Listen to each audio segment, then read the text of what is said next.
Hello and welcome to Motorsport Week's F1 podcast series, Motorsport Speak, the show where we discuss about the latest that is happening in the world of Formula One. Tom Cairns, your host, alongside Nathan Hine, Michael Gillespie and Hannah Prydderch. This week we are building up to this weekend's Portuguese Grand Prix at Portimao. Could Lewis Hamilton make history by becoming F1's first ever pole position centurion? Red Bull look to be back in the hunt after their victory last time out at Imola, and could McLaren or Ferrari continue their consistency at the Algarve International Circuit? Hello, Nathan. Hello, Hannah. Hello, Michael. How are we all? Not too long since we had Imola, and we've got another race coming up this weekend at Portimao, round 3 of the championship. Nathan, how are you feeling for it? Yeah, hopefully we'll be in for another fantastic round. 2021 has certainly given us a lot to be thankful for, with a fantastic battle at the front of the grid and plenty of battles throughout the grid. Yep. Hannah, it looks as though that Lewis Hamilton and Max Verstappen's title challenge between the pair looks to be hotting up now. I know we've had only 2 races, but I think Portimao will be a good opportunity to see who's perhaps got the upper hand over the other. And don't forget, we've got Barcelona the weekend after, so we've got 2 interesting races lining up now. I think 3 races in, we'll kind of have a lot more of an idea. I think it'll especially kind of confirm what we all know and believe, that pretty much Bottas and Sergio Perez are not going to have a hope of the title this year. And I think it will be interesting, especially with Barcelona coming up, having those back-to-back races, see how they're able to kind of adapt to the different circuits, some of the cars, and also how willing they are to bounce back. I think that's going to be one of the interesting things, looking at, say, for example, if one of them does end up having a poor weekend, because eventually one of them is at some point, and how they'll manage to bounce back, losing 25 points to the other. So I'm very excited to see the title battle heat up. Michael, it's been a good start to the season for both Ferrari and McLaren, with both cars from both teams finishing in the points in both of the races so far. And you have to say they have to be satisfied with what they've done. They've definitely shown their speed. They're definitely in a fight for so far best of the rest. That probably that 3rd place in the Constructors' Championship, because I think Mercedes and Red Bull are probably too far ahead of them. But you never know. They might develop, they might improve as the season goes along, and we could see 3 or 4 teams fighting for victory again. Who knows? But at the moment, it's a nice little battle between those 2 teams. We've been fighting each other for years. So having a look at the drivers' standings, Lewis Hamilton is ahead by a point over Max Verstappen, 44 points, playing 43. Lando Norris is in 3rd place with that podium finish he got last time out at Imola. He's on 27. Then it's Charles Leclerc in 4th for Ferrari on 20. Valtteri Bottas down to 5th with his crash with George Russell. He's on 16. Carlos Sainz in 6th with 14. He's tied with Daniel Ricciardo, who's also on 14 in 7th. Sergio Perez with that non-point score in 8th at Imola. He's on 10. Currently, Pierre Gasly in 9th with his first points of the campaign at Emilia-Romagna. 6 points for him. There's Lance Stroll in 10th with 5. Yuki Tsunoda has 2 points along with Esteban Ocon. Fernando Alonso on 1 point. Then it's Kimi Raikkonen, Antonio Giovinazzi, George Russell, Sebastian Vettel, Mick Schumacher, Nikita Mazepin and Nicholas Latifi yet to get off the mark. Mercedes lead the way in the Constructors' Championship. They are just 7 points clear of 2nd place Red Bull, who have 53. 60 points, playing 53 points. McLaren are in 3rd with 41, 7 points clear over Ferrari. So like you said there, Michael, there seems to be a battle for the Constructors' Championship between Mercedes and Red Bull, and the battle for 3rd between McLaren and Ferrari, it seems to be. AlphaTauri are only 3 points in front of Aston Martin. Having said that, AlphaTauri do have 8 points to Aston Martin's 5. Alpine are in there as well in 7th on 3 points. Alfa Romeo, Williams and Haas have yet to score a point so far in 2020. But there is still 21 more scheduled races to come. Now, what we do know is that Portimao this weekend will be staging its race behind closed doors as well. And Nathan, it's a shame that we can't have fans there, but you know, with the crisis that it is at the moment with the pandemic, you know, it's certainly the sensible option. Yeah, of course, it's a shame not to have fans there, but you know, with the situation as it is in Europe at the moment, it's the only sensible option, and we're grateful to be racing in Portimao for the 2nd year in a row, to finally have a Portuguese Grand Prix back on the calendar, and hopefully at some point we'll have a race in Portugal with fans again. in the future to be a permanent staple on the calendar. For sure. Formula One's upcoming Portuguese Grand Prix will be held without spectators owing to ongoing COVID-19 restrictions in the country. The championship returned to Portugal in 2020 after a 24-year absence as part of the pandemic hit calendar, and did so for the first time at Portimao. Its inclusion was initially as a one-off, but Portimao secured a spot on a revised 2021 calendar, moving to the third round of the season. Last year's event, which took place in late October, was one of the few 2020 Grand Prix to welcome fans trackside. But the 2021 Grand Prix will take place next weekend, or this weekend, I should say, behind closed doors. A limited number of local fans who had either received both doses of the COVID-19 vaccine or had recovered from the virus were permitted to attend Formula One's opening round in Bahrain. The most recent event at Imola was held behind closed doors, and the situation will be replicated for upcoming rounds in Barcelona on May the 7th to the 9th and Baku on June the 4th to the 6th. Organisers in Monaco are expecting to welcome a limited number of local spectators for its Formula One Grand Prix on May the 20th to the 23rd. Motorsport returned to the Principality on Friday for the first time since May 2019, with action getting underway at the historic Grand Prix. So Hannah, it's it's a shame that fans can't be there in Portugal, but with the news, obviously, with Monaco expecting fans and stuff. But let's talk about Portimao, because that's where this weekend's race is at. How do you think it's going to go for the drivers and the teams, given that it's a different time of the year of which they're racing at Portimao to what they were back in October? So could there be maybe a few changes in terms of how the drivers handle the Portimao track? I think there'll be a couple of them that'll probably be a bit more.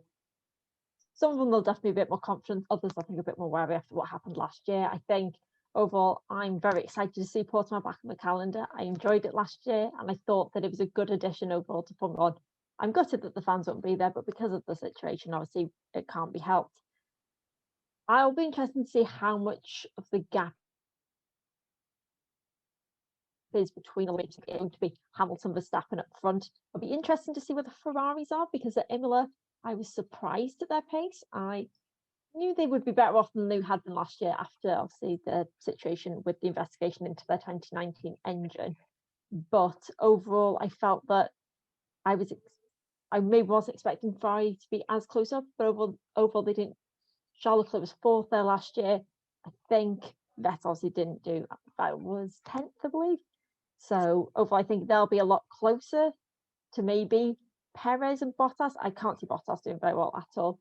But I think the midfield battle will be probably one of the most interesting, seeing kind of where the AlphaTauris end up, because they didn't do as well at Imola as they were expecting and as many had hoped, but also seeing where the McLarens are and whether Ricciardo can beat Norris, because he's having to very much put his feet in and try and beat his teammate as early as possible, because soon enough we're going to be a quarter of the way into the season and he can't wait much longer.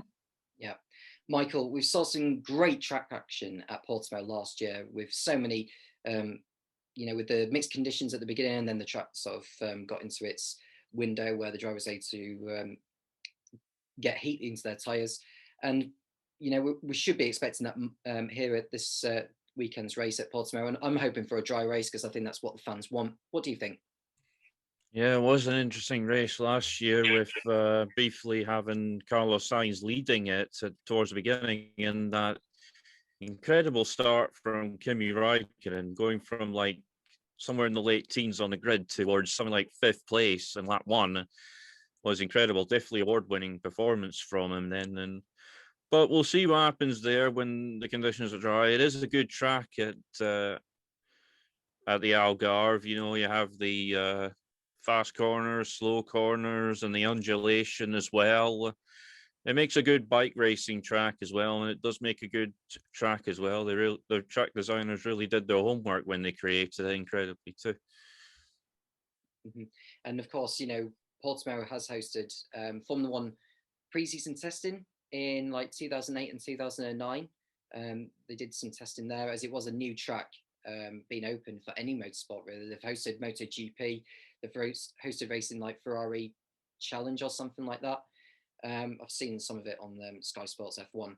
But looking at the Algarve circuit, now one of the changes, or maybe a couple actually, I think they've shortened the DRS zone on the start-finish straight, as it was quite a handy DRS zone last year. So they've shortened it this year, and they've added a DRS zone, a second DRS zone on the back straight between turns 4 and 5. I was a little bit surprised they didn't add that in last year's event, but I can imagine, Nathan, that's going to help overtaking there very much, especially if it comes to the last lap. If they can't get it done through turn 1, they can get it done through turn 5. Yeah, it's a bit of a similar situation to Bahrain, where you get 2 bites of the cherry, so to speak, down to turn 1, and then in this situation between turn 4 and turn 5. And I think that's a good change. Instead of having a longer DRS zone with only the one straight, to have 2 slightly shorter DRS zones definitely will add to the action. And if it comes down to the lead on the last lap, I think we'll be grateful for those 2 DRS zones, and we can expect lots of good fighting throughout the field, throughout the course of the race as a result. Yeah. Hannah, are you surprised by the second DRS zone, or did you see that coming? Because I felt last year's DRS zone was definitely too long. It was just definitely too much of an aid to the driver. But now it's been shortened, and we've got another DRS zone that's going to make the entertainment that we want to see very much, up there. I absolutely agree. I think I was both surprised and not surprised, in the sense that I thought that they should have shortened the DRS zone. That initial first DRS zone was far too long. And same, for example, at quite a few tracks that we'll see over the year, is that they seem to favour initially these long DRS zones. And I'm not the biggest fan of DRS in the first place, but if you're going to have it, you can't have it to the point where they can easily just breeze past, because otherwise then what's the point? You might as well have 2 shorter DRS zones, which at least gives the ability for the car in front to somewhat fight the move, rather than just land breeze past quite easily. But I was surprised in the sense that Formula One actually decided to change it. Overall, I think in terms of entertainment-wise, we're going to have a lot of on-track battles. I can see, especially around the midfield, the McLarens, the Aston Martins, the AlphaTauris, even the Ferraris, kind of getting in amongst that battle. And I think it'll be quite a race with a lot of overtakes in it. And overall, I'm extremely excited to see what comes out. Yeah.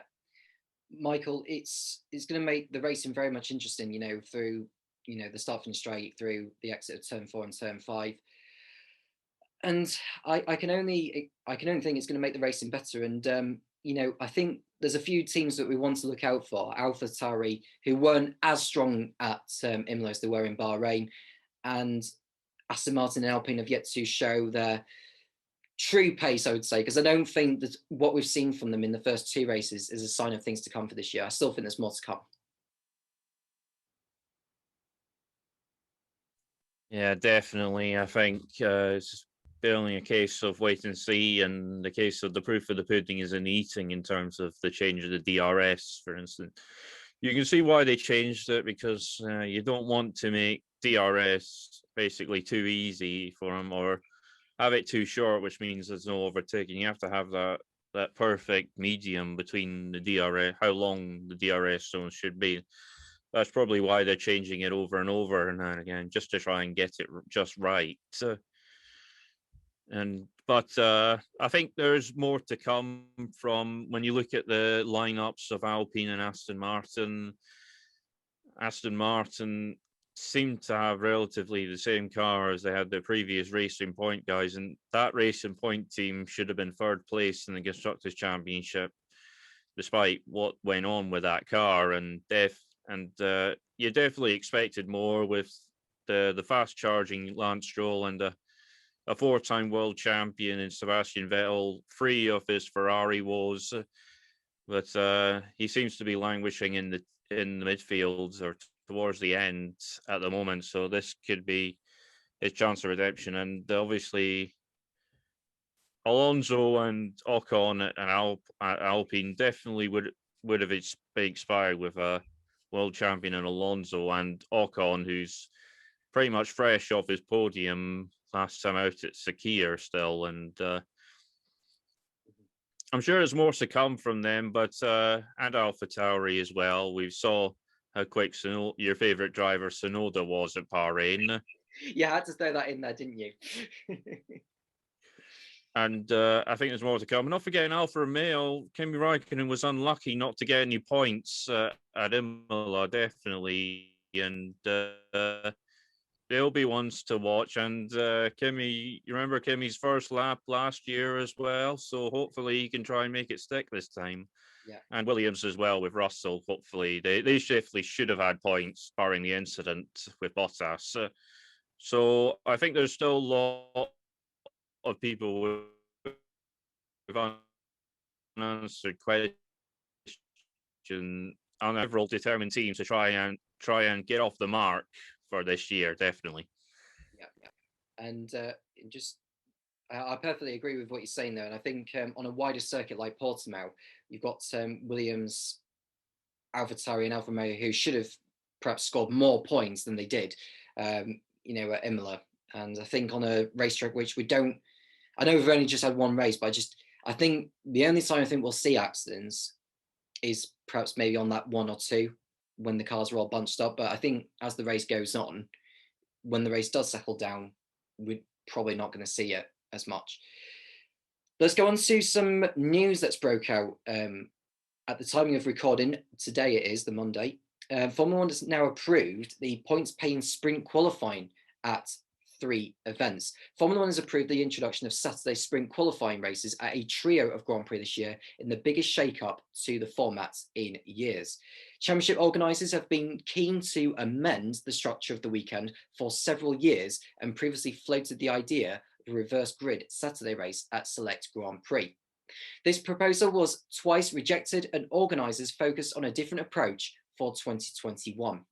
The overall concept has been in the public domain for several months, but the finer details, including the financial implications, have been under discussion between teams and championship officials. The amended format has now been ratified, and while precise locations have yet to be outlined, it is set to take place at Grand Prix in Britain, Italy, and Brazil this year. The usual qualifying format will be shifted to Friday afternoon, with sprint qualifying taking place on Saturday. After a second 1 hour practice session, a race of length approximately 100 kilometres will take place, with the outcome determining the grid for Sunday's Grand Prix. 3 points will be awarded to the driver in first place at the end of sprint qualifying, with 2 for second and 1 for third spot. We are excited by this new opportunity that will bring our fans an even more engaging race weekend in 2021, said Formula One Chief Executive Stefano Domenicali. Seeing the drivers battling it out over 3 days will be an amazing experience, and I am sure the drivers will relish the fight.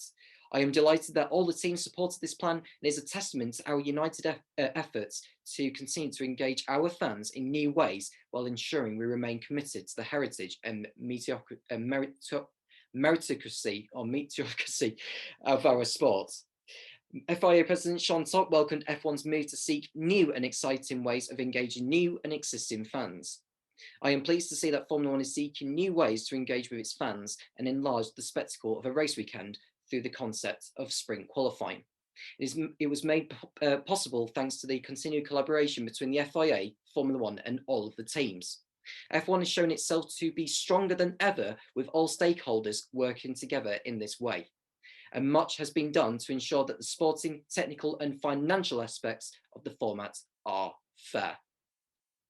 So it's finally been approved, guys. Sprint qualifying sessions, it will be at Silverstone, Monza, and Interlagos, unless we do get a change of schedule due to the COVID-19 pandemic. Hannah, we begin with you first on this. What's your reaction to the idea now that it's all in place?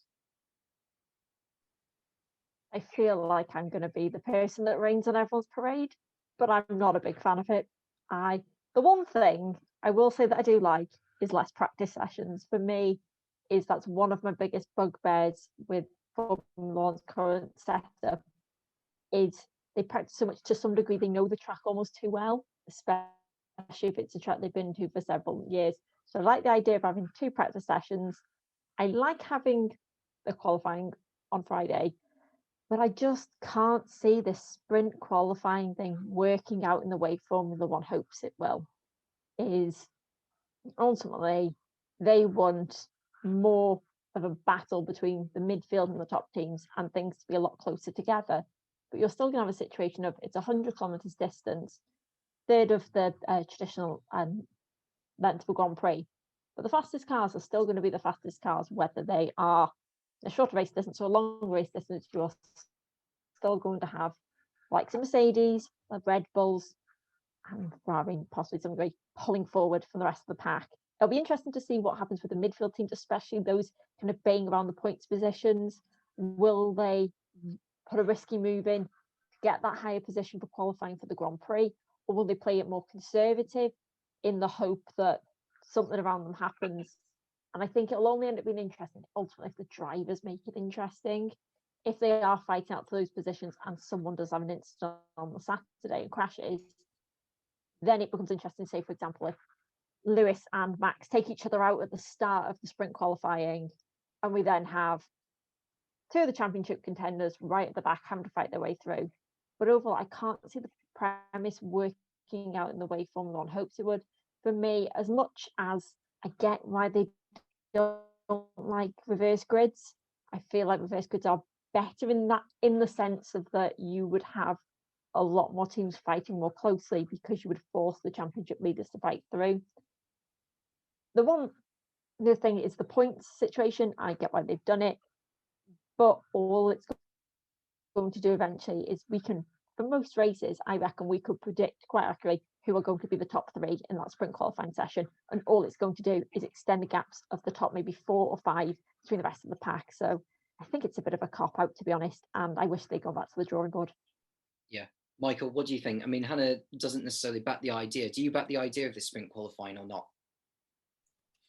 I'm kind of siding with Hannah on this on a few issues as well. I mean, there's the issues of grid penalties as well. Will they be applied just for the qualifying race? Or are they going to be applied for the main race? There's always the question of them, and there's also the question of the point system. I mean,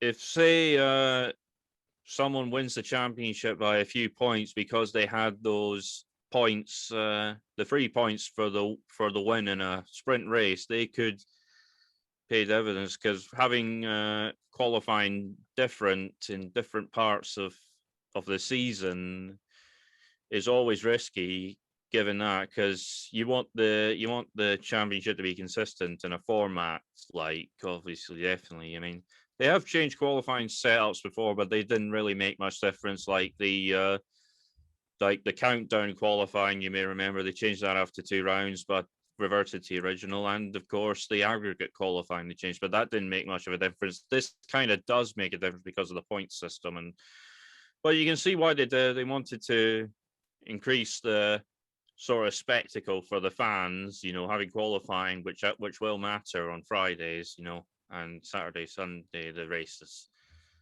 Yeah. And Nathan, this is going to be the first time where we have a Formula One qualifying session since 1995. And yeah, it's going to be a new thing for all of it. I mean, Michael was still alive back then. But how are you feeling for sprint qualifying? Because we've seen what Michael's mentioned about the 90-second elimination qualifying thing we had in 2016. We had the aggregate qualifying in 2005. We had it for the first 6 races. For something as radical as this, with the sprint qualifying, is it going to really solve more of the problems in terms of the entertainment for the fans, or is it going to create more problems? Well, I don't think it's going to solve any of the problems in terms of the competitive nature of Formula One, or the lack of competitive nature between all of the teams. But what I would say is we needed a change. We've had this qualifying system in Formula One since 2006, the same session, race after race after race, apart from the elimination qualifying, which was a joke at the start of 2016. It's been the same system. We can all debate what is the right system, but I think it is good that they've decided to do something else. It might not be the right system, but at least they've decided to try something. Let's see how it goes. Let's see how these 3 races go. I think it is absolutely right. I agree with what Hannah said in terms of the drivers is going to make this system work, if it is going to work. So let's see how much they're going to fight. Let's see if they're up for it, and how competitive the teams are to each other. Luckily, they decided to run it this year, where Mercedes and Red Bull are relatively close together compared to last year. But I think we need to see how these 3 rounds go, and then take it from there next year. And if the system works, then roll it out for future races. Yeah, we need to know your thoughts, guys, on this sprint qualifying thing, and we'll share your thoughts in next week's podcast as well.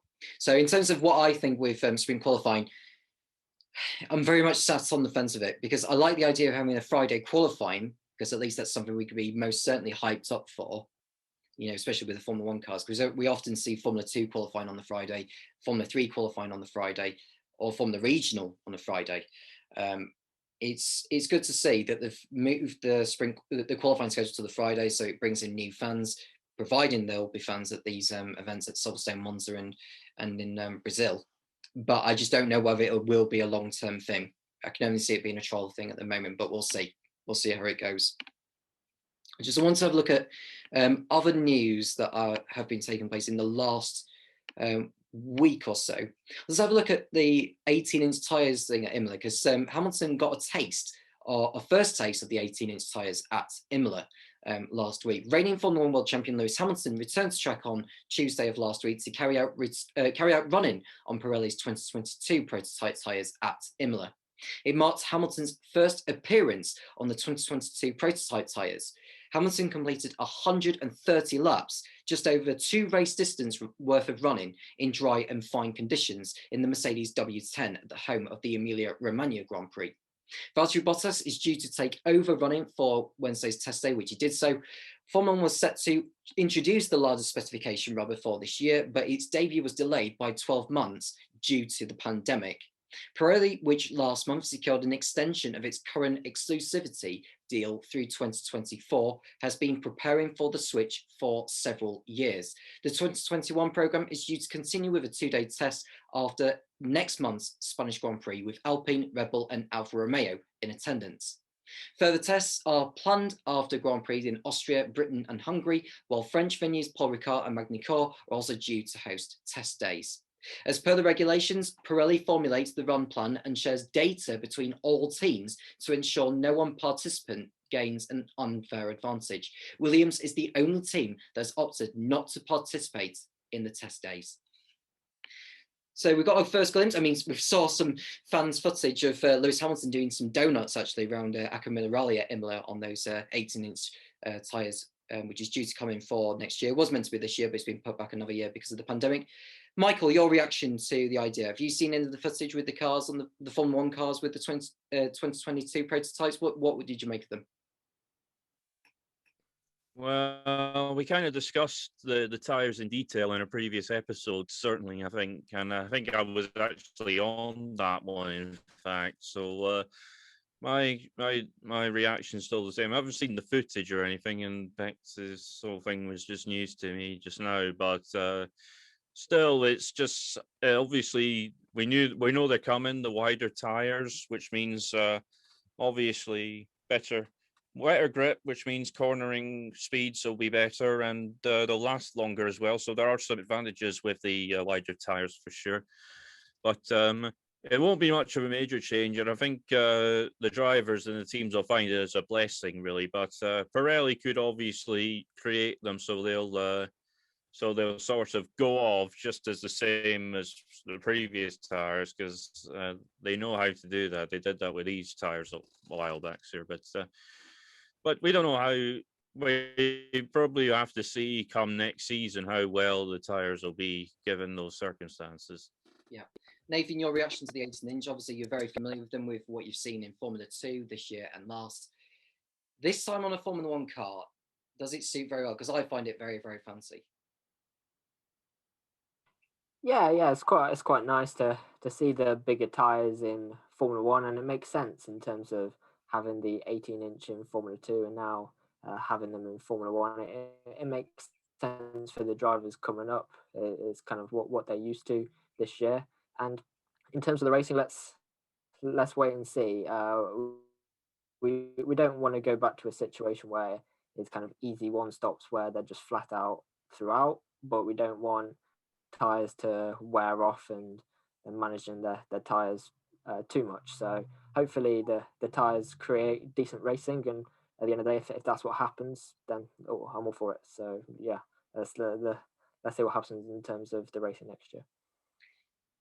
Hannah, your thoughts on the test that I think Hamilton did and Bottas did as well. And I have to say, it does suit.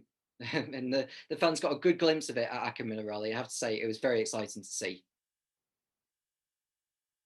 Yeah, I have to admit, they did look really good on Hamilton Bottas's car. I thought they suit the side of the car well. I think overall, I'm excited to see what they're like. I agree with Michael on this, that they should hopefully allow better racing in the sense that they'll have more grip, be able to push a bit more on the tyres, because I think that is the difficulty that we have seen with the tyres in recent years, is drivers are a bit too conservative on them because they're trying to stretch out it to possibly avoid a two-stop, and then ultimately we lose out on some of the great racing. The thing that did surprise me, though, is the fact that Williams opted out. I would have thought, given the big push towards even though it's the 2021 car and it's not going to be the car they're using next year, they've only had a limited test run with the car. I would have, to be honest, jumped at any opportunity if I was Williams to get as much mileage in. Even if it's only for a tyre test, it still gives you some idea. And yes, the data is shared with all of the teams so that no team is at a disadvantage, but you still don't know how your car reacts to them. And I think that is the strangest part. The only thing that does concern me, but it's not necessarily just about the tyres, is how I think it was best exemplified at Imola, was how big the Formula One cars have gotten now and how they are too big for a lot of the historic tracks these days. I don't think the 18-inch tyres are going to help. Overall, I think Formula One needs to go back to possibly a smaller model, but it'll be interesting to see how the 2022 tyres interact with the 2022 cars. So I'm cautiously optimistic, I would say. Yeah, I mean, the cars have got bigger. There's no doubt about it. I mean, if you compare those cigar-shaped 1950s that were at the historic Grand Prix event in Monte Carlo at the weekend, you know, the difference is night and day. You know, they've evolved so much. You know, you don't even need to ask, you know, the likes of Sir Jackie Stewart or even Peter Brooks. Peter Brooks, I think, back in those days was obviously, or Tony Brooks. I can't remember if it's Peter Brooks or Tony Brooks. Either of those two. But yeah, I like the idea of the 18-inch. Hopefully we'll see more of it in the upcoming tests throughout the year. So, and I think when we do get to the first race of next year or even preseason testing, it's almost like we're watching almost the same cars, although there won't be the same cars. It's just we're almost forgetting that they are running the 18-inch tyres because we've been so used to the 13-inch for so long. Other news, guys, and some good news for Japanese fans is that Formula One has extended Suzuka's Japanese Grand Prix deal through to 2024. So Formula One's Japanese Grand Prix will remain at Suzuka until at least 2024 after a new 3-year contract extension has agreed. The figure of 8, Suzuka, owned by Honda, first joined Formula One's calendar in 1987 and has been the scene of several iconic title showdowns. Its current contract, signed in 2018, was due to expire at the end of the 2021 season, but on Saturday, an extension was announced to cover the next 3 seasons. I'm truly delighted that Formula One will continue to race at Suzuka Circuit for another 3 years, said Formula One CEO Stefano Domenicali. Japan holds a special place in the hearts and minds of F1 fans all over the world, and Suzuka has played host to many of the sport's most legendary moments. The Japanese Grand Prix has always showcased gripping, edge-of-your-seat drama, and I am thrilled we can continue to bring the action and excitement that is Formula One to the passionate motorsport fans of Japan. This extension is part of our long-term commitment to growing the sports in Asia. We are pleased to be able to continue our successful relationship with promoter Mobility Land. The renewed deal comes in the wake of Honda-supported youngster Yuki Tsunoda becoming Japan's first representative on the Formula One grid since 2014. As a result of repeated negotiations with Formula One, we have been able to conclude a contract on hosting the event from the year 2022 and onwards, said Kaoru Tanaka, president of Mobility Land. We'd like to express our sincere gratitude to Formula One members, including, first of all, Stefano, for the great understanding that was shown during the negotiations.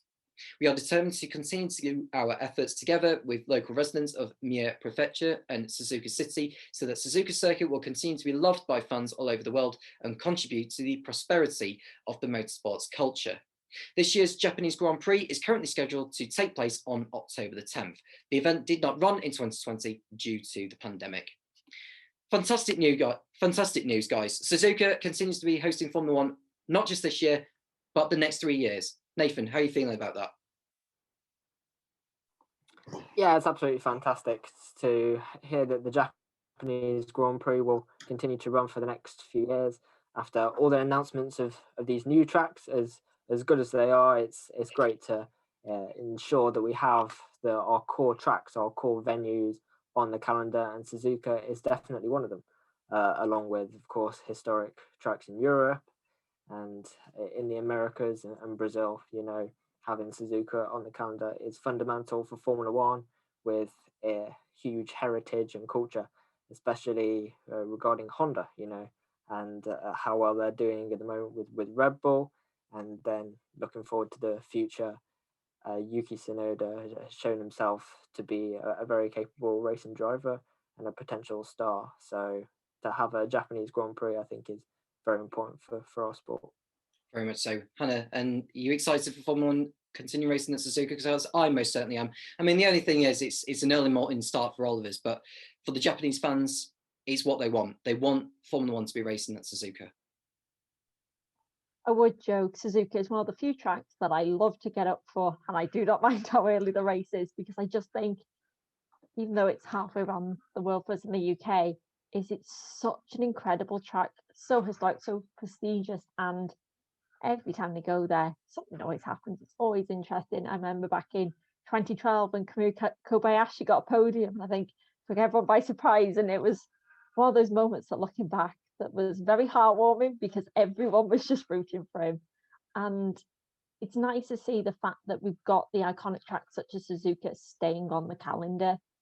That's the one thing that does concern me about the future of Formula One, is the move away from traditional tracks. If you look, for example, with Interlagos, there's a possibility that they might not have their contract removed, and they were going to build, I don't know if it's been completely cancelled now, but they were going to basically build a track in the middle of the Amazon rainforest. And I just think Formula One's pushing to all these new places, and it's incredible to go and have a race in Miami, to bring in new fans. But ultimately, Formula One needs to keep an eye on its fan base that have been there for decades, and over all those iconic tracks that very much sum up what it is, what Formula One truly is. And I worry sometimes that they are moving away, possibly too heavily, towards street tracks and new circuits rather than the old ones. Because across, say, a 21 race season, you need to have a variety. Otherwise, what makes Formula One any different from any of the series if it doesn't have that level of track variety? But I'm excited to see it. I think the Japanese fans are some of the best, where you can tell how much they love the sport when they come in, and they've got all the different costumes. I remember someone had a rear wing of the Mclaren Honda on their head, and I just thought, this is what Formula One means to me. And it'll be exciting to see Yuki Tsunoda there as well, because obviously young Japanese talent, has a very bright future ahead of him. So overall, I would say I think Formula One's made the right decision, and I can't wait to go back to Suzuka. And not to mention that Red Bull and AlphaTauri are running Honda engines, and with the competitiveness of their car as well, should they win at Suzuka, it would be the first time for a Honda powered car to win at Suzuka, I think, since 1991, so 30 years ago.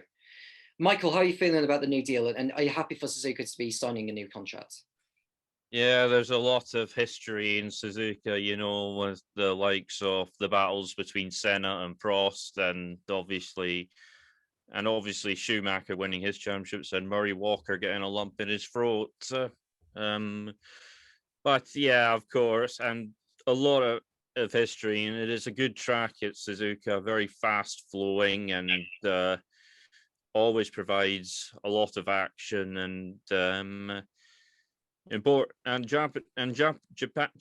Japan, always loves its motor racing.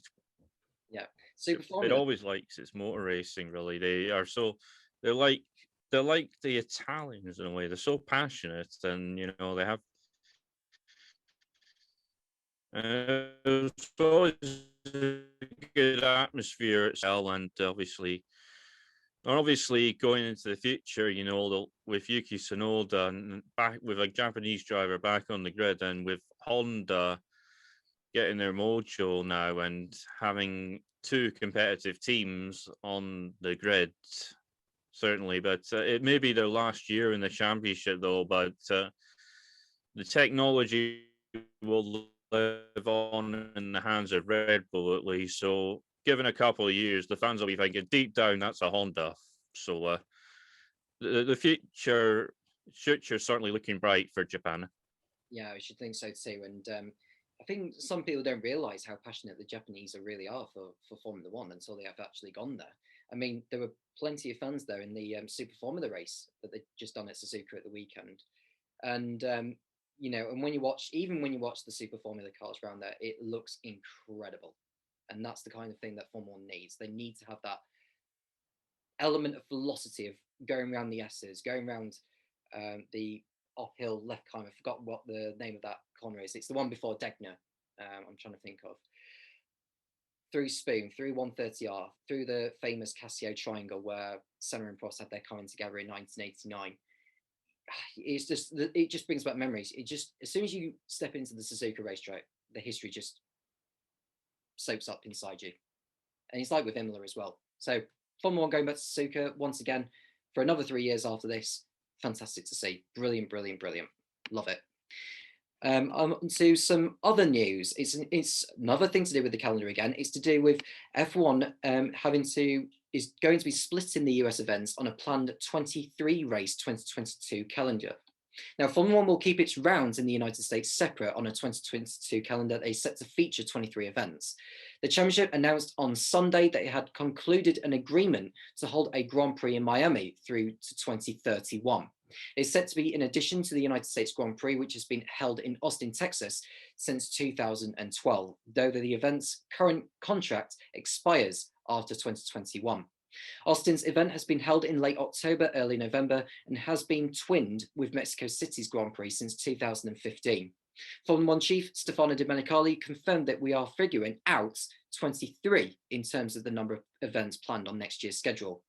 Domenicali also outlined that Miami's inaugural Grand Prix will take place in the second quarter of 2022, meaning pairing the event with Canada's race, which usually occurs in early to mid-June, is a likely outcome. It also means the Hard Rock Stadium, where the Miami race will be held, avoids any risk of a clash with the NFL regular season, which runs September through to January, or the Miami Open tennis tournament scheduled for late March, early April. I'll let F1 handle the calendar and the schedule, but we're happy to have a race in Miami, said the event's managing director, Tom Garfinkel. We think this can be a destination race for fans, and we really want to make it a destination race for teams and drivers. And one of the marks on the calendar that they really look forward to all year, and that's the goal.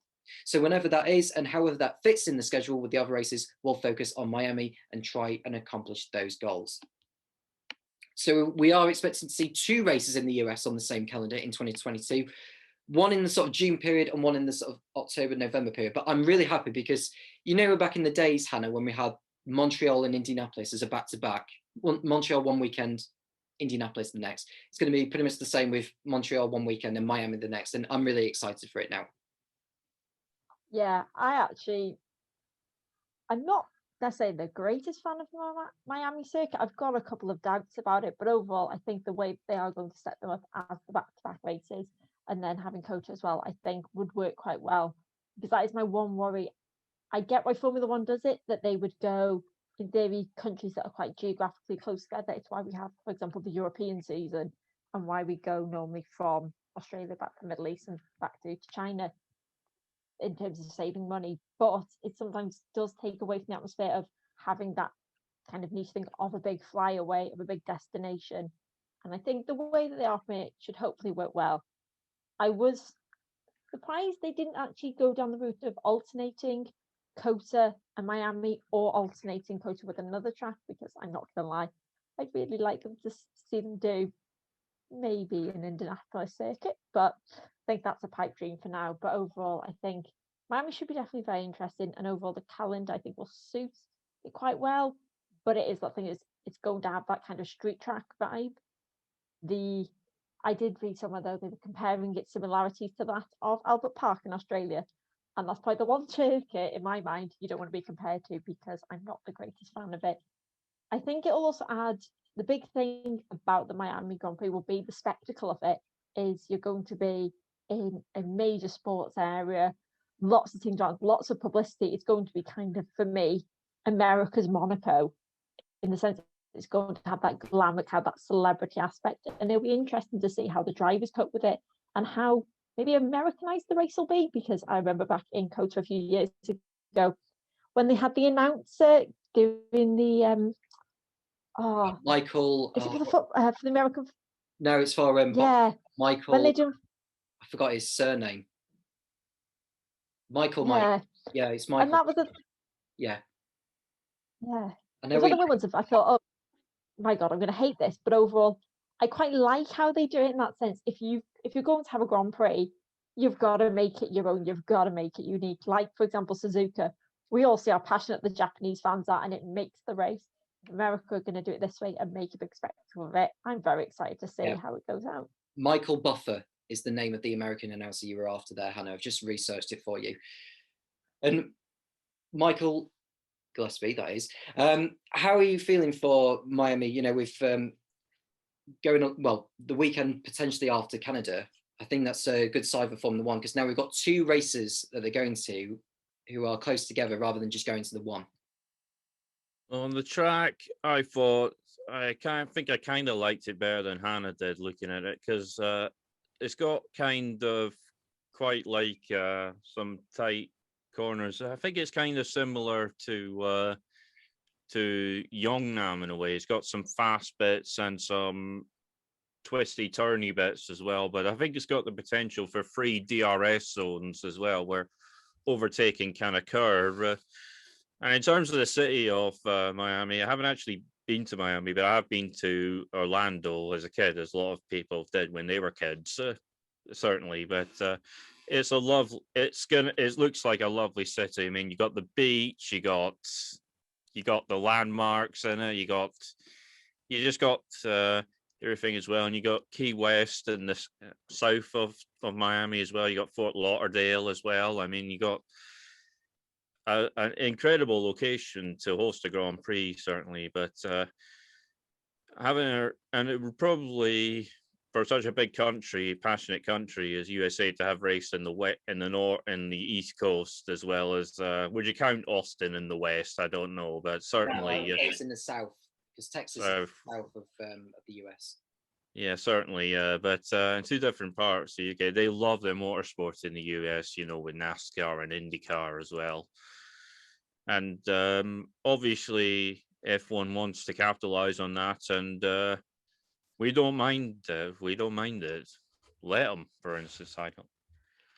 Nathan, your reaction to the addition with Miami, and it's, in my opinion, if you were to consider what Miami hosts, you know, the NFL campaign from September to January, and then the Miami Tennis Open from March to April, it's only convenient that they put it in the June slot next to, you know, the Montreal race.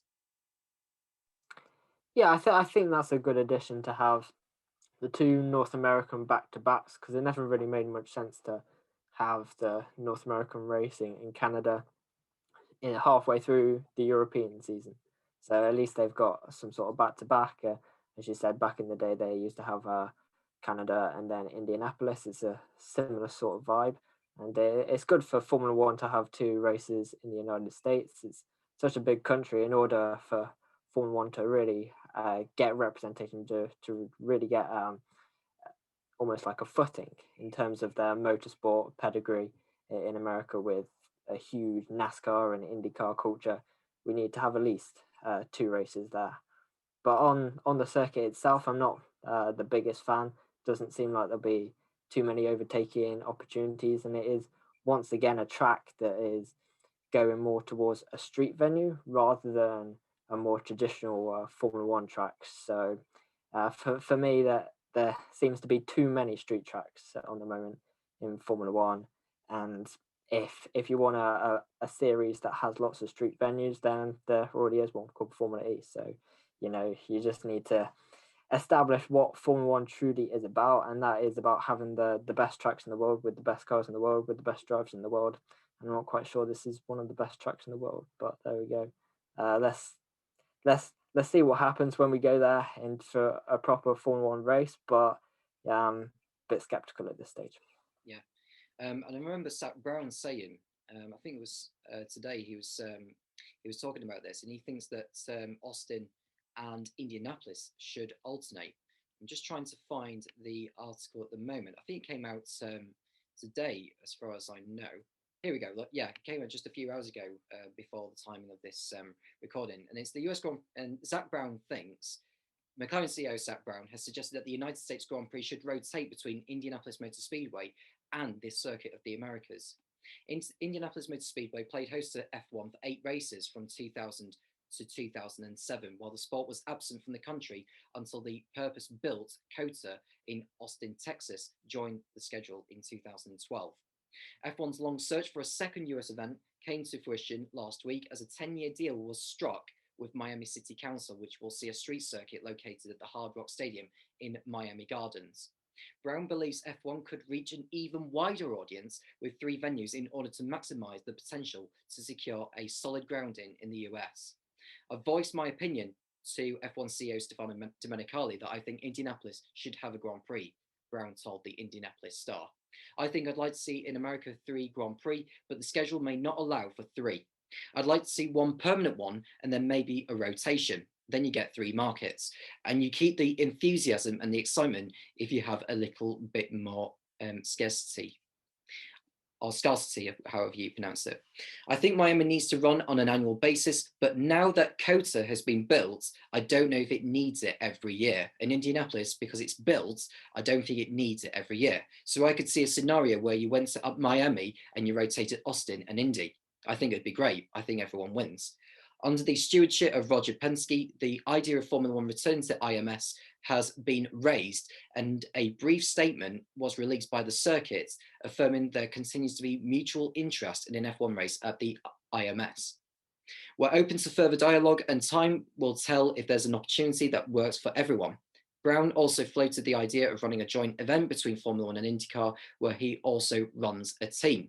I think if you put all that together, it would be very successful as it was, but then it started to taper off, added Brown. That tapering off might stop or lessen. And you've got Roger, who's a great promoter, and maybe you run IndyCar as part of it as well. I think it'd be great for IndyCar. There's magic that can be worked there.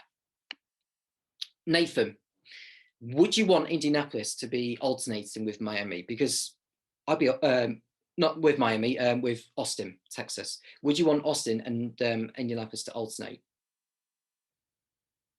I think you need to be a bit careful about Formula One going back to Indianapolis. You know, of course, quite a checkered history, especially after what happened in 2005. So I think we need to be careful. Of course, if you try and expand the market, I'm all for that. You know, I think Formula One needs to look at the calendar more generally and see what kind of twin tracks we could potentially hook up with so many potential venues being muted at the moment. You know, so there's just not the space. And if you want to keep the traditional tracks and expand the calendar, then having races which alternate is a good idea.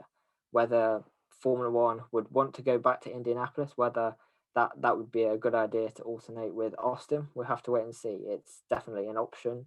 But yeah, I think we need to be careful about going to that, because it's still very much known and remembered by the American fans, and perhaps they might not take too kindly about Formula One going back to Indy. Yeah. My argument to that is, you know, it was a Michelin tyre debacle in 2005. With every driver now has got Pirelli tyres on their car in Formula One in 2021. Hannah, your reaction to Nathan's point there, is Indianapolis a good idea to be alternated with Austin? And what is it that needs to be considered before Indianapolis gets the green light? I think it's definitely the most logical suggestion of alternating between COTA and with Indianapolis, because they have more of a similar vibe than, say, for example, Miami and Indianapolis would. They cater to kind of 2 different markets. I would say Miami caters to more kind of glamorous side of motorsport, whereas for me, Indianapolis and COTA go to the more traditional kind of harder style of racing.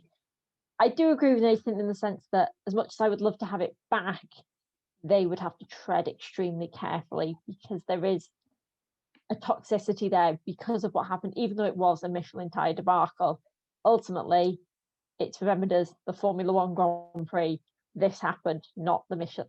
If you don't know what happened in America, but you kind of knew Formula One had had a bad event at the Indianapolis then ultimately it's Formula One that takes the blame for it. And I think they'd have to do probably a hefty amount of PR, I would say, to kind of court some positive views and see how viable it is. I think the premise of alternating tracks on the calendar is something Formula One actually needs to look at doing more. I feel like they have such they have such kind of a rigid system in that they'll have 21 calendars on the track and they'll continue in some way, shape or form for several years. But it then leaves not enough room for flexibility. If you've got 1 year where you've added, say, for example, 3 new street circuits in the past 3 years, all right, then how do we alternate to maybe make sure that we have more traditional circuits? I think Formula One needs to move away from that kind of strict setup. To say if they have the multi-year deals to alternate, especially I would say with America, with the size of the country, the population, the love for racing there, having 3 Grand Prix there, 2 of them in the same year could work quite well. And I think tailor to those different markets of Formula One ultimate needs. So I'm with Zach Brown on this. I think get Indianapolis back on the calendar, but they just need to make sure they market it properly, because you are going to have people, especially now, hardcore Indy 500 fans that think F1 stepping on their turf again. So maybe it's hype with the Indy 500. I don't know. But overall, I would say I'd love to have it back on the calendar. Yeah, I personally would as well. And there was something that was being mentioned. I think Austin's contract expires at the end of 2021, Michael. So does that open the door for Indy to maybe step in if Austin's new contract decides to fall through? Well, there's always the opportunities for extension. We've seen that with Suzuka, of course. They've announced their extension. They could easily do the same with Austin. And it is a good track, Austin. Definitely a good design. Very un-American track on American soil, definitely. And it is quite liked by the people there, for sure. There's always the opportunity there. But there's always that black cloud looming over Indy for sure in 2005. And I've seen races there the past few years, and the track is different, where they've introduced instead of sort of like a U-shape in the infield, it's now just a chicane going into the back straight. And the 2 hairpins after the back straight are now just a simple chicane. So the track has changed a bit since then, and there is now a chicane at the famous turn 13, which caused all the problems there last year. So the track would have been different to what it was in the noughties when they raced there, for sure. But I think F1 should focus more on getting the African race back on the calendar before they deal with like double races or triple races in America, for sure, because I think that's probably going to be more appreciative for the fans that are obviously in Africa. This is a world championship, and they only race in like 4 of the 5 or 6 continents. I'm not going to count Antarctica in this. Yeah. Well, I think you've got a good point there, Michael. And Stefano Domenicali once said, we will have a race in Africa within 5 years. He actually did say that. Yeah, he did, because he was, I think he did like a sort of a yes or no sort of game where he has like one bracket that's yes and one side that says no. So when he's asked a question, he doesn't say anything. He just holds up yes or no in like that. But yeah, I think it's inevitable that Africa will be hosting a race again. Most likely it's going to be Kyalami in South Africa. But one thing I think Formula One has got to be really careful about is staging races where people don't necessarily, or the locals don't necessarily have the same appetite for motor racing or Formula One as the likes of those in the US or the UK or the majority of Europe do. Because otherwise it becomes a waste of an event to be on the Formula One calendar when you've got another event that could have been hosting it instead that has a better appetite for Formula One. So unless they can explore the market and market the event properly, like what Hannah's just said there about Indianapolis, you know, if South Africa is going to be hosting the race in Kyalami, it needs to market it well. Because when it came back on the calendar in '92, it only hosted an event for 2 years in a row, and it just didn't come back ever since. So it's got to be not a 1 season wonder or a 2 season wonder. It's hosting races. It needs to be pretty much like a Miami deal. It's got to be hosting for the future of Formula One. That's what you've got to think. Or if it becomes like a circuit that's like a biennial event, Why not have a biennial of them in Africa? You know, a Grand Prix every 2 years or something. I don't know. I'm not in Stefano Domenicali's shoes. I don't know what's been going on behind the scenes in terms of how the marketing side of it's going. I don't know. So we'll have to wait and see on that one. Some other news that's going on involving one of the teams is at McLaren, because a US-based GNL has agreed a £170 million deal to purchase the headquarters of McLaren. The US-based Global Neat Lease, otherwise known as GNL, has agreed a £170 million deal to purchase McLaren's Woking headquarters as part of a leaseback agreement. The deal includes all 3 buildings, which house McLaren's automotive, racing and applied divisions. McLaren put the properties up for sale last year in a bid to raise much needed capital following multi-million pound losses, partly due to the COVID-19 pandemic, which impacted the sales of its supercars and cut income at its Formula One operation. The contract purchase price for the combined 840,000 square foot campus is £170 million with a 20-year triple net lease, which means McLaren will continue to operate out of the building and will be responsible for paying all expenses such as insurance, taxes and maintenance. We are excited to announce that this world-class facility will become part of the GNL portfolio, commented James Nelson, CEO of GNL. The McLaren Group headquarters' state-of-the-art buildings have won numerous awards, were designed by renowned architect Norman Foster, and are the type of mission-critical net lease properties that make up the GNL portfolio. We are very pleased to have been able to collaborate and work with the management team of the McLaren Group to effect this transaction.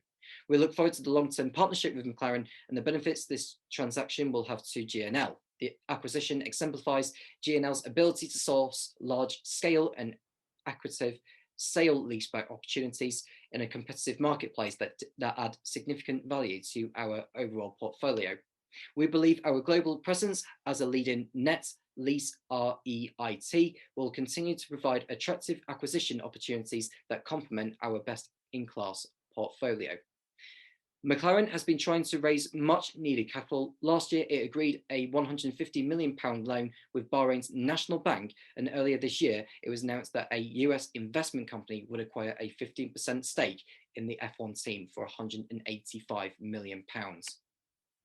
So whilst McLaren are excelling off the track, a new deal is done, Nathan. Is that for the best of the future of McLaren? What's your thoughts on that?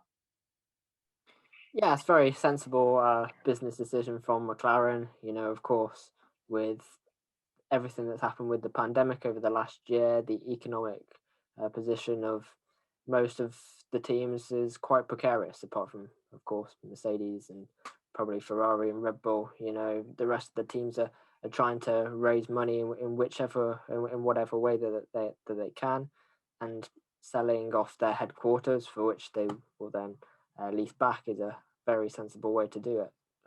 It means that they get raw capital that they can invest in all of their businesses, in Formula One side, in applied technology, in their sports car division, and then another company gets the financial revenue from McLaren paying back money in rent. So yeah, very sensible business decision, and hopefully it will secure the future of McLaren in Formula One and allow them to develop in their sports car division and apply technology for the foreseeable future. Yeah, Michael, if you remember, McLaren had to, I think they made redundant a lot of employees during the pandemic of last year. And this new deal can only be good news for them. I'm not an expert on like business deals, but obviously a lot of businesses were badly affected by this. I mean, you had like small businesses, big businesses, football teams, even F1 teams are having to do some radical stuff in order to balance the books, certainly. And this is McLaren's way of doing it, I guess. I'm not sure how this deal works, because when I heard the news, I thought, are they moving away from Woking? I don't know how it works. Are this GLN, you're saying, are they acting like, say, a landlord to the McLaren Technology Centre? And the McLaren basically their tenants? You probably would need to have a look at it, but that's from what I've read. It's saying that the deal includes all 3 buildings which house McLaren's automotive, racing and applied divisions. So I'm not sure exactly how it works because, like yourself, I'm not a business person, but, in terms of whether they're operating as landlords or something, that's something I would need to find out. But I can only think it's positive for McLaren and help secure the future for them as well, because of as I've already mentioned, the amount of staff that were made redundant during the first lockdown of last year. Obviously, it was very, very depressing for them. But now things seem to be on the up for them, as on the business side of things. Anyway, Hannah, your thoughts on the deal? I think it can only be a positive for McLaren. It definitely does highlight, I think, the fragility of a lot of the team's finances. Even the likes, to be honest, of Mercedes and Ferrari, was pretty much every major car maker took a hit during the pandemic. I think quite the only team that maybe actually probably came out not well, but less adversely impacted from the pandemic was actually Red Bull, because of the nature of funding from the energy drinks company. Was all of the major supercar makers took some level of a hit. And overall, from what I can gather from the deal, that essentially, yes, they are the tenant, but with the things like maintenance, things like that, it gives them kind of a more, prestigious isn't the right word, but more advanced status in the sense that they are pretty much running the building, not the new owners. McLaren also will be running that. And I think that was the most common sense thing for them to do. I could not have seen them getting around it in any other way. If you look at the assets McLaren had, they could have sold off part of the supercar division, they could have sold off their technology, or they could have sold off the Formula One team. And I would much rather they've sold off the building, to be honest, because I think in this sense they're still getting to use those facilities. Yes, they don't own them anymore, but it means when the deal comes to an end, they could buy them back. They're not going to lose the use of the facilities unless they get kicked out in a long way down the line. And overall, they have to look at the future. They needed a quick way to get money in, to keep the team going, to keep the staff members employed, because ultimately that was actually the most important thing, was the workers, the men and women at McLaren.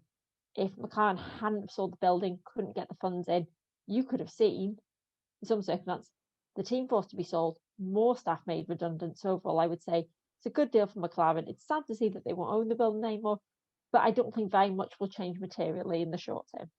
Yeah.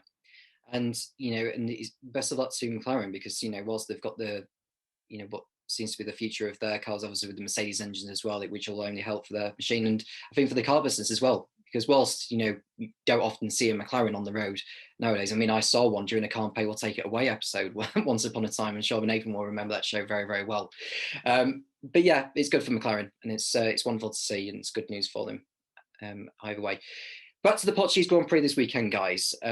What can we expect from this weekend's race? Could we maybe see a surprise or two? Hannah, your thoughts? I think you've just muted there, Hannah. You may want to unmute yourself.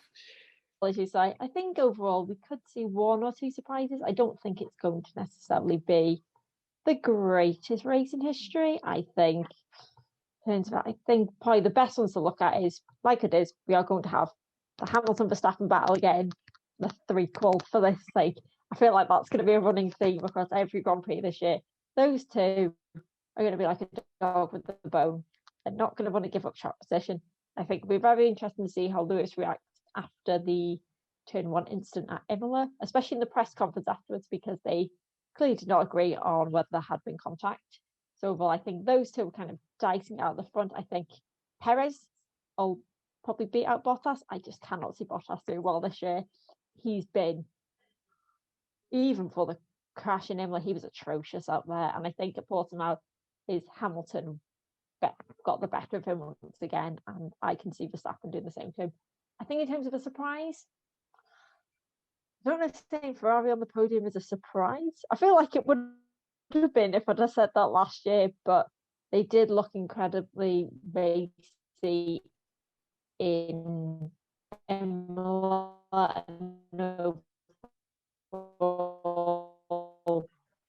Leclerc was fourth last week. I think Gasly could be a hot favourite, because it depends how well he can get to grip with the AlphaTauri car, but overall I can see McLaren maybe being up there, but I'm going to go for one of the Ferraris making it on the podium instead of one of the Mercedes or Red Bulls.